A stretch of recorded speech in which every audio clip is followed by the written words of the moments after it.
পছন্দ? হ্যাঁ, আমার পুতুল খুব ভালো লাগে।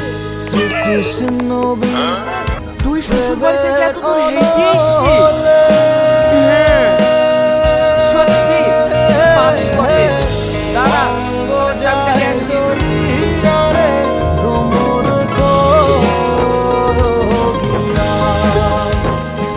তুমি এত রাতে কোথায় গেছিলা? আমি কখন থেকে বসে আছি। আগে চোখ বন্ধ করো, তোমার জন্য একটা সারপ্রাইজ আছে। আচ্ছা ঠিক আছে।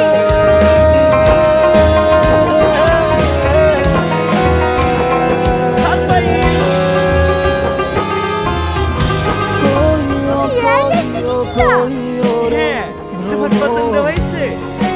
এত বড় পুতুল তো দিয়ে আসে। কোথায় রাখবো এ? কেন তুমি যে বললে তোমার পুতুল খুব পছন্দ। পুতুল পছন্দ? তাহলে এত বড় টাকা পছন্দ না। ওই বাবা বাড়ি রেখে দাও গা। সকালবেলা ঘুরে দিবা। আমি জানি তো